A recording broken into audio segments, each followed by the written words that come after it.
So why on earth is today called Good Friday? Let's find out. Let's say, for example, Dan's wife Kelly says you've got to complete a trick shot. You get one opportunity, one chance, one shot, and that is it. But she also says that if you don't get it in, there's going to be consequences to your actions. That sounds fair. I back myself, let's do it. As I kick the ball, it's looking good, and to the point where it misses the target.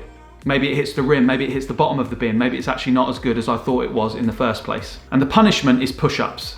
And Kelly says, you've got to do 100 push-ups. So I go down to push-up position, and as I go down to do my first push-up, Dan steps in. And Dan says, you know what? I'm gonna take the punishment that you deserve, and I'm gonna do your push-ups for you. I'm like, Dan, thank you so much. That's incredible. He completes the push-ups, and he does my punishment that I deserve. The reason it's Good Friday is because the Bible talks about us as people turning our back on God and saying, hey, I want nothing to do with you, God. I don't want to live the way that you intended me to. And so we miss the target. Just like Kelly set me the trick shot, we miss the target of what it means to live up to the standard that God set. And when we miss a target and we miss a standard, there's consequences to our actions. And the Bible is clear that the consequences to us being sinful, which means we turn our back on God, is death. That sounds awful. That would be Awful Friday. Nobody wants to take part in Awful Friday. And the reason it's good is because he dies the death that we deserve. In the same way that Dan steps in and does the push-ups for me, Good Friday is about a God who sends his one and only Son so that whoever believes in him, so if we put our faith and our trust in Jesus Christ,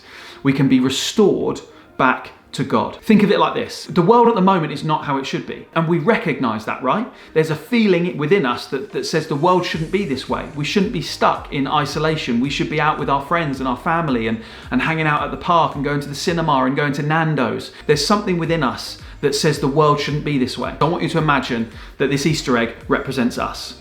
It's whole, it's perfect, it's decent, right? It is good. Because we turned our back on God, because we said, I want to go my own way, and we've rejected God, what happens is that we become broken because the world shouldn't be this way. It's like taking this egg and crushing it to the point where it's not as it should be. It doesn't represent an egg anymore. It's still chocolate, but it's not how it was originally intended. It's broken and it's in bits. And in the same way, that is who we've become as humans. Everything within us says the world's not supposed to be this way. We believe that on Good Friday, Jesus comes to say, the world isn't supposed to be like this. I'm gonna take the punishment that you deserve, just like the press-up example, so you can be restored to fullness of the way that it was intended to be. What started off as broken, what started off as anxiety, as pain, of suffering, of fear, leads to being restored, which means being made complete in the person of Jesus. And that, young people, is the reason that we celebrate this Friday.